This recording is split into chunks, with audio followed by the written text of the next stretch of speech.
darkness. That's exactly what happened to her. A young woman standing on a dusty training range, surrounded by men who couldn't stop laughing. The sun burned down on the cracked dirt. The air smelled of gun oil and sweat. The men stood in groups, joking loudly, confident in their own skill. They were soldiers, trainees, shooters, and they thought they knew exactly what tough looked like. To them, it wasn't her. She was too quiet, too still, too polite. When she stepped forward holding her rifle, one of them whispered, "She's gonna drop that thing." Another smirked and said, "Hope she doesn't cry when she misses." Their laughter echoed, mixing with the distant thud of shots from other lanes. She heard every word, but she didn't flinch. Her face stayed calm, her eyes focused, not on them, but on the target half a mile away. This wasn't new to her. She'd been overlooked all her life. In school, she was the quiet one at the back. In training, she was the one no one partnered with because they thought she couldn't keep up. Even her family sometimes told her, "Maybe this path isn't for you." But she didn't argue. She didn't defend herself. She just kept practicing, kept learning, kept sharpening her skills in silence. Now, standing here, she had one goal. Not to prove them wrong, but to prove herself right. She adjusted her stance, steady and precise. Her hands didn't shake. Her breath slowed. Every movement was measured, patient. But the louder she stayed silent, the more uncomfortable the others became. They couldn't stand that calm. They needed noise, action, competition. What they didn't notice was that someone else was watching. At the far end of the range, a man stood with his arms crossed, quiet, observant, not saying a word. His uniform carried the weight of years, a Navy SEAL colonel. He wasn't there to joke or test anyone's ego. He was there to find something few people had, real composure under pressure. From the moment he saw her step forward, something caught his attention. Her focus wasn't normal. She didn't fidget. She didn't look around. Her eyes locked onto the target like she was born for this. He'd seen men freeze up in real combat, men who could lift twice her weight and shout twice as loud, but he knew that real power didn't always roar. Sometimes it whispered. Back on the line, the laughter kept going. One of the men nudged another and said, "She's wasting everyone's time." Another muttered, "She'll miss the first shot." She still didn't react. If anything, the corner of her mouth lifted, just a little.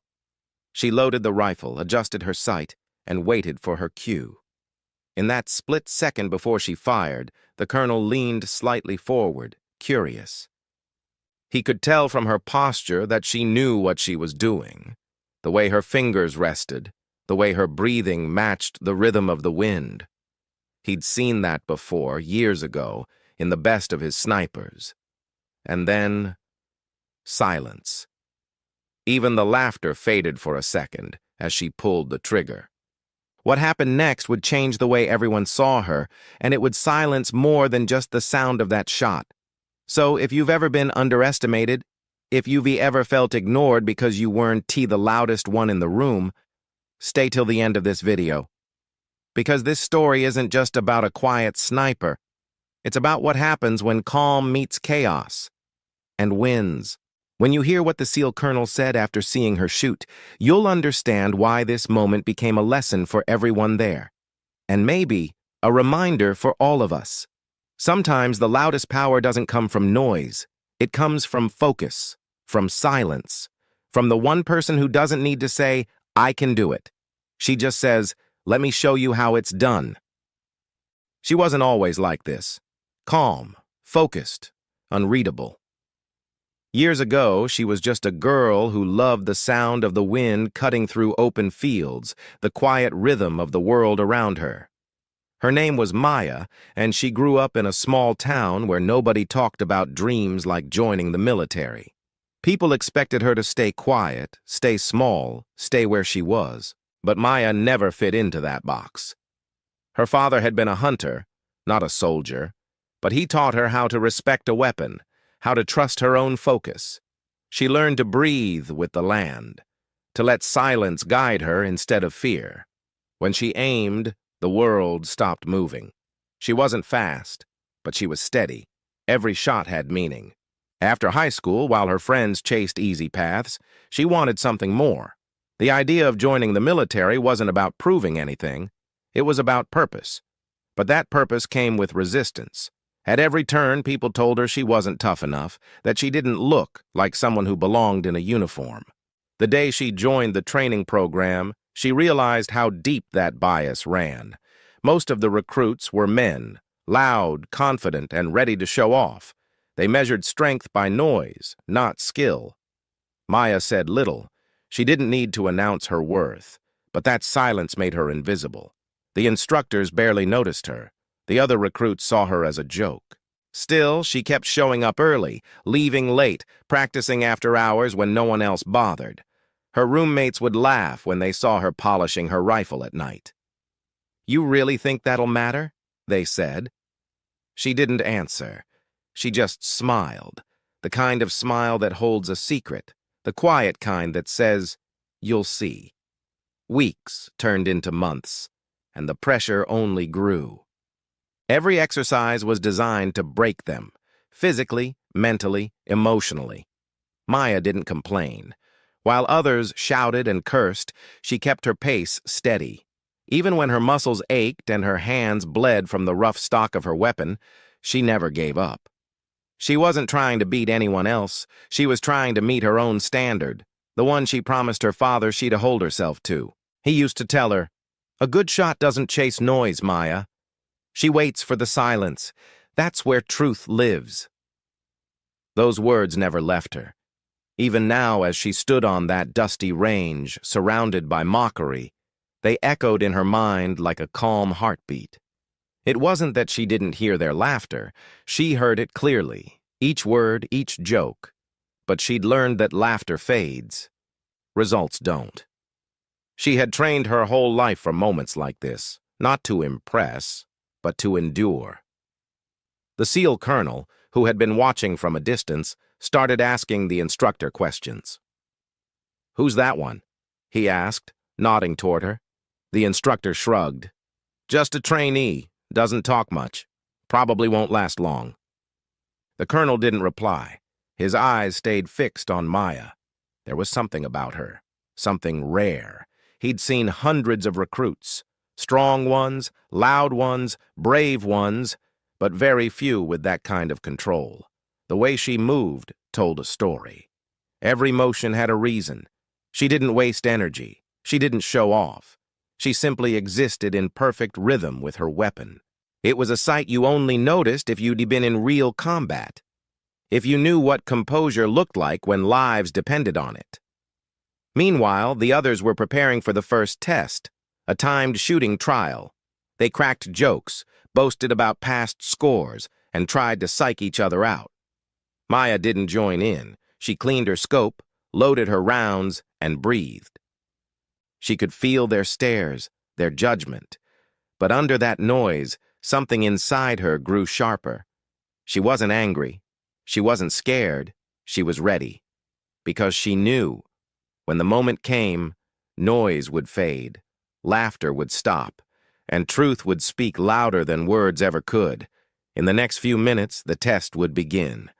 And when it did, everyone on that range, every loud voice, every smirk, would witness what quiet power really looks like.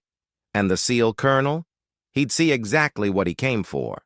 The instructor's voice cut through the air like a whip. "Target set. You have 30 seconds per round. Accuracy and control will determine your score. Ready positions." The men around Maya straightened up, all full of energy and talk.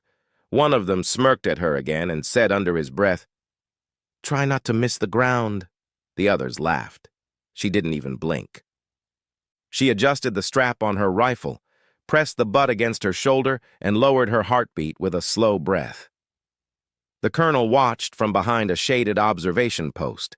His expression stayed calm, but his eyes missed nothing. He'd seen recruits break under pressure, hands shaking, minds spinning. But this woman looked different. He saw it in the way her body settled into stillness, as if the noise around her didn't exist. "Start!" the instructor shouted. Instantly, gunfire erupted across the range.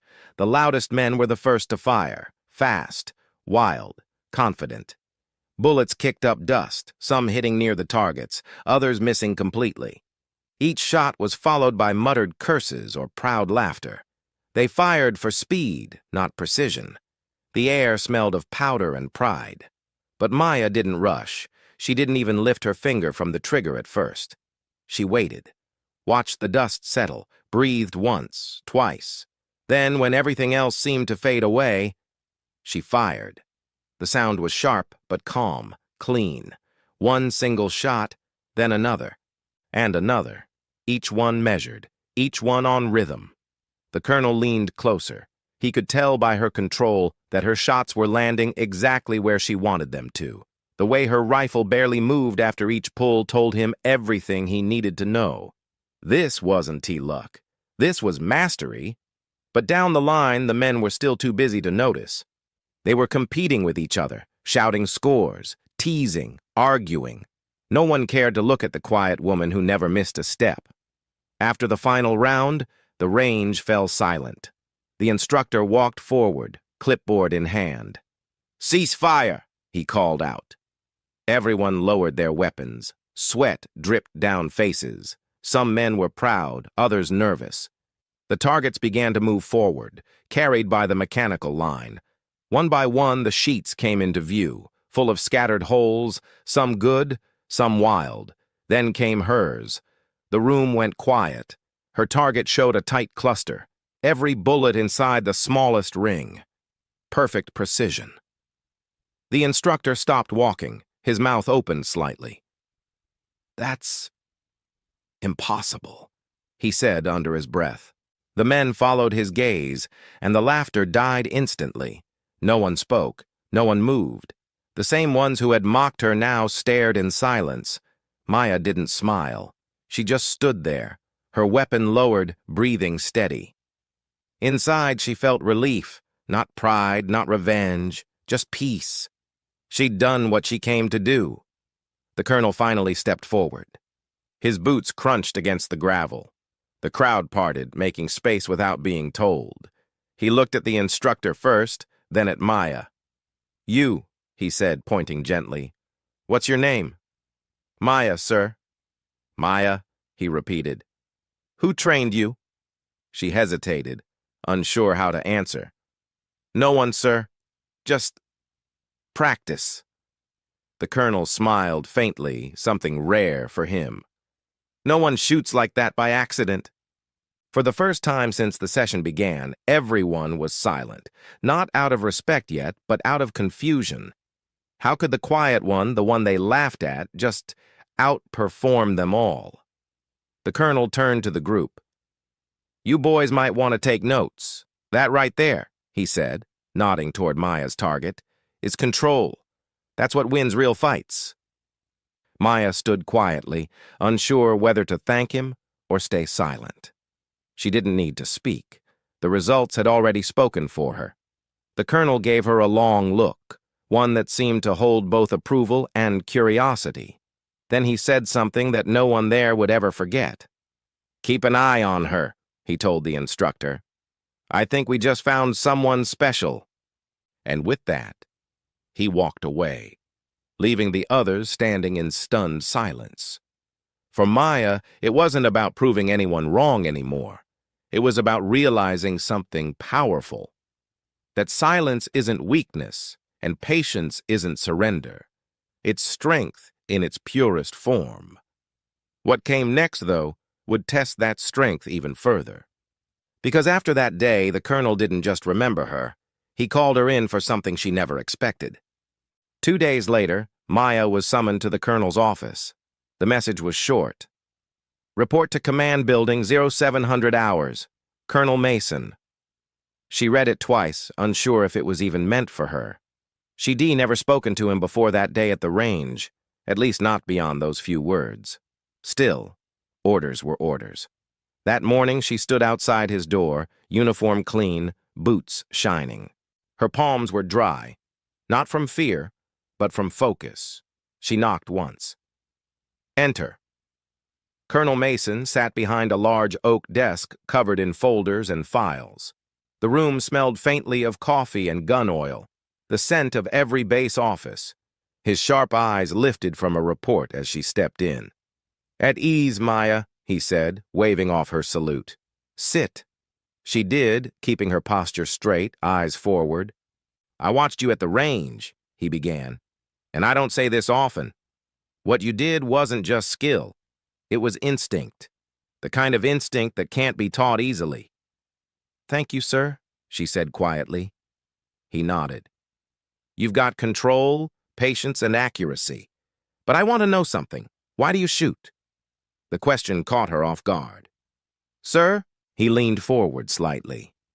"Most people shoot for pride, to win, to prove something. But you shoot like someone who's listening to the wind. So tell me, why?" Maya hesitated. She looked down for a moment, then back up.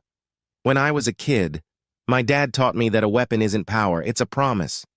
Every time you pull the trigger, you're choosing to keep that promise, to protect, not to destroy. So I guess I shoot to keep control of that promise." The colonel didn't speak right away. He just watched her, studying the calm in her tone. Then, slowly, he smiled, a rare thing from a man like him. "I see," he said finally. "That's the right answer." He stood up and walked around the desk. "Maya, I've trained hundreds of soldiers. Most of them think power comes from muscle or noise. But the best ones, the ones who make it through real combat, they know it comes from quiet, from focus." He paused, letting his words sink in. "You've got that. And I need someone like that." Her brows furrowed slightly. "For what, sir?" He crossed his arms. "I'm putting together a small precision unit. We train differently. We work in silence. We do the jobs no one else can handle. It's not easy. It's not safe. But if you're ready, I'll recommend you for the trial." Maya felt her heartbeat quicken, but her voice stayed steady. "I'm ready, sir." "Good," he said with a nod. "Training starts next week. You'll be with a group of candidates from across the division. You'll be tested harder than before, mentally, physically, emotionally. But I think you'll surprise them again." As she stood to leave, he added, "And, Maya, don't lose that silence. It's your greatest weapon." She nodded once, quietly. "Yes, sir." When she stepped out of the building, the morning air felt different, sharper, brighter. For the first time since she joined the program, she felt seen, not for how loud she was, not for how she looked, but for the way she held herself, steady, calm, unshaken. Word spread quickly around the base. The quiet sniper was handpicked by a SEAL colonel for special training. The same men who laughed at her days ago now whispered about her with something that almost sounded like respect. Some still doubted her, of course. But that didn't matter, because Maya knew this was only the beginning. The next stage would push her limits beyond anything she'd faced. Long-distance endurance drills, night operations, stress tests, and mental evaluations. The kind of training that breaks even the strongest recruits. But if there was one thing she'd learned, it was that strength isn't noise. It's silence that doesn't crack under pressure. And when the colonel's new team assembled for the first time, standing side by side in the open desert, Maya looked down the line at the faces around her, rough, confident, skeptical. She didn't say a word. She didn't need to, because deep down she already knew. One day soon, they'd laugh again. But not for long. When that day came, she'd simply smile, raise her rifle and say, "Let me show you how it's done."